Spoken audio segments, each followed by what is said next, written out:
Hey guys, this is just a review of something we did in class on Friday, talking about how you can take a figure and turn it into a puppet and use the Midi keyboard controllers to animate this puppet in motion. What we did in class was go over how to take this character out of the background. The tool that we used was the quick selection tool. As you can kind of see, it did a pretty good job of selecting. And then what we used is the mask tool in conjunction, so that the places where we saw that we still needed to do a little bit of work, we were able to use our brush and the color black and white to erase away the mask. You can see that I'm on the mask. We've talked about this before, but this will allow you to not only erase away, but if you're painting with white here, you can see you can bring things back that are missing, because there were a couple of missing items.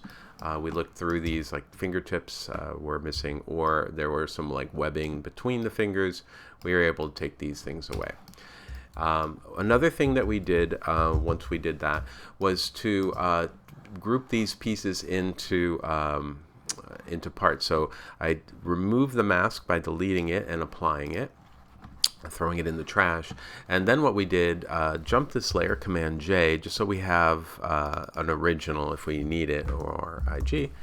And what we did is we used our Polygon Lasso tool, and we thought to ourselves, here's what we want for the arm. Made a mistake right there, but that's okay. This is just an example. And we want an overlap here. So if I jump this arm, Command J, you'll see that I got just this arm and absolutely no finger, but just ignore that at this point. Now if I go back to that body part and I want to keep the torso, I want to make sure that I don't like cut the torso here, but I cut the torso here, so that, and then you can kind of see how this will work. This is just to show you how this works. Make sure the head and the collar is going to be in front. Remember, this torso is going to be in front.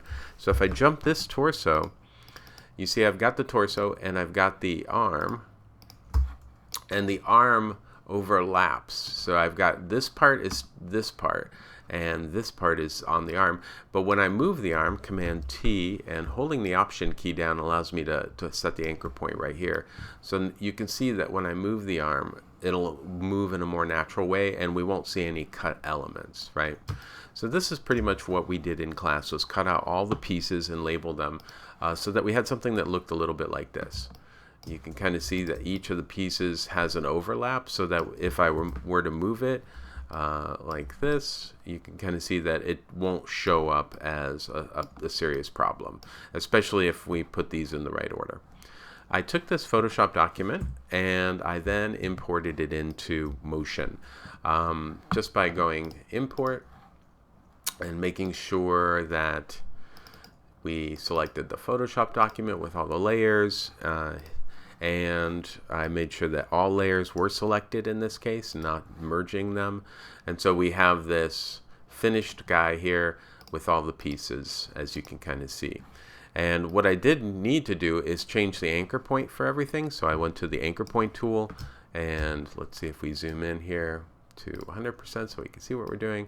You move the anchor point to the place that it's located, then you move the arm to where it needs to be. Now I knew that the left arm and the left leg front should be on top of the torso.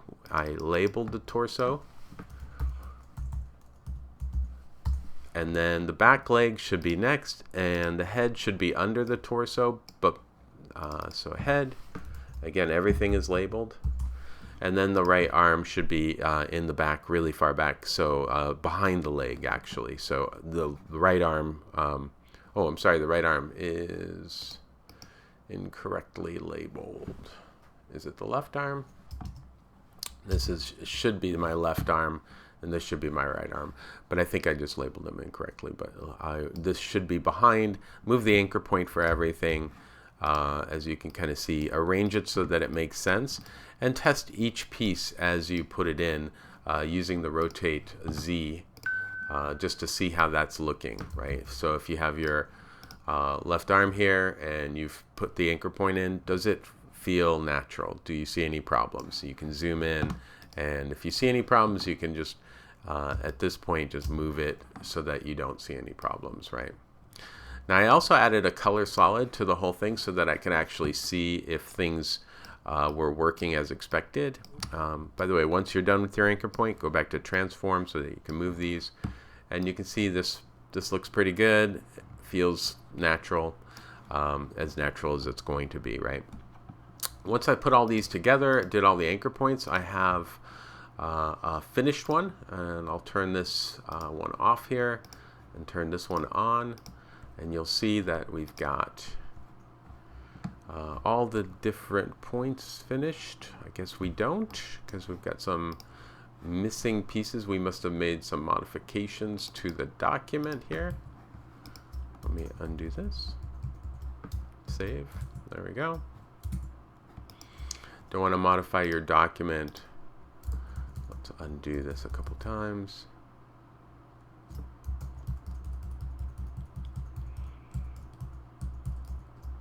There we go. And if you ever do lose your image, go to your media area here and reveal in Finder, and go ahead and select this, and then reconnect to media. So let's see, reconnect media, and then select the media that you want to reconnect. And that will bring everything back, just in case you moved it in, which is what I must have done. All right, so we've got our object here. If I turn it on, you'll see I've got all my anchor points correct, you see? So if I move them, they kind of work as expected. And although everything is a little bit weird looking, as you can kind of see. There we go. Now this is all on a single plane. We're still working in 2D, as you can see. One of the things I also did was lock the body, because I never want to move the body. Instead of moving the body, when you move something, hit the V button here, you move the group. So the group will be this group and not the body. So that if I were to move the body accidentally, you see that would look like that, and that's not what I want. So I'm locking the things that I don't want to touch, and I'm leaving the other things ready for animation. Now, one of the things that we did in class was instead of animating using keyframes like this and adding a keyframe here, we decided to use a new object called a Midi parameter. So under parameter, we went to Midi. And because we have musical keyboards with sliders hooked up to our computer, we were able to just select this for the left arm, you see.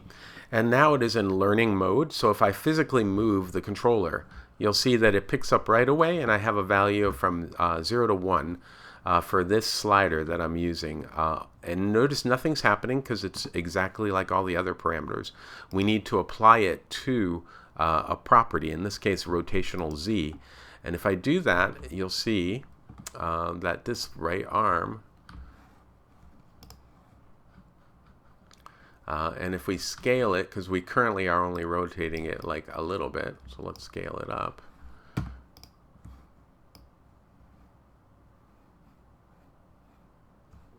There we go. And we're going to be out of that mode, and here we are. Go back to fit. Nothing's locked.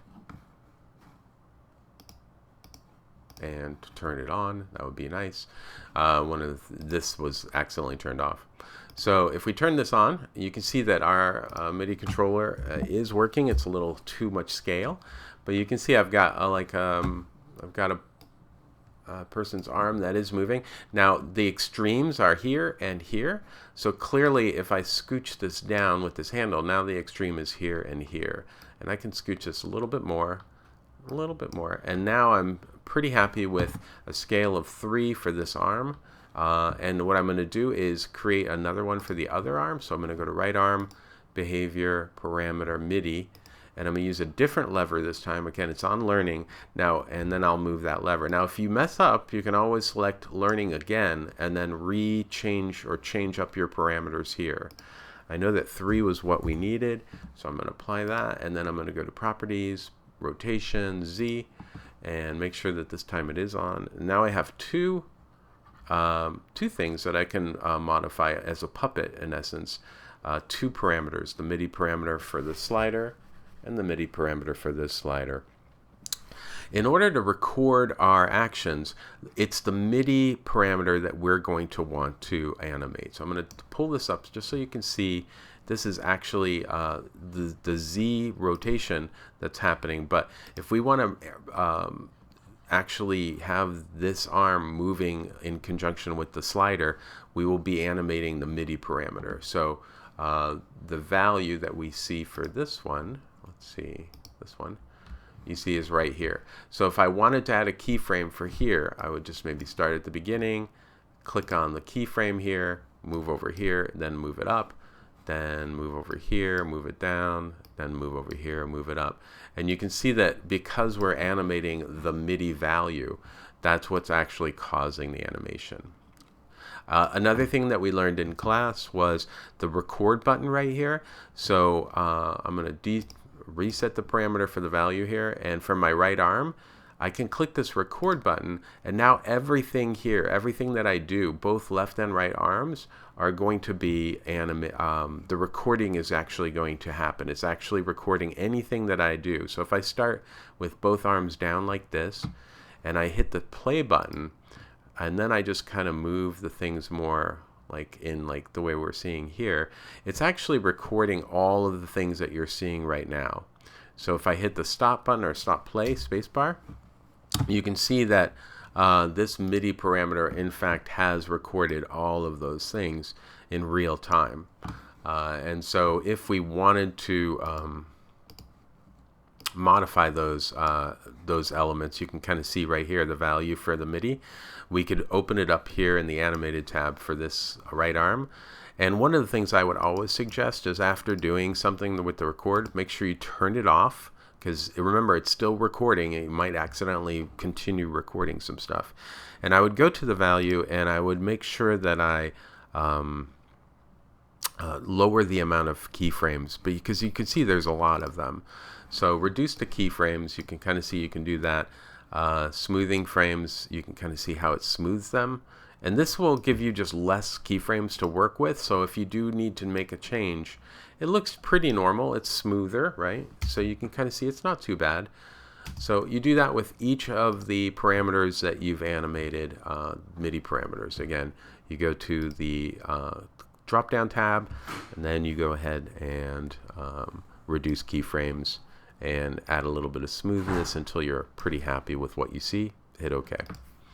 Hope this helps. Again, this is a little bit on how to animate using Midi parameters, create digital puppets, and also a little bit on the initial rigging of the character so that everything is in the right order and is working as expected.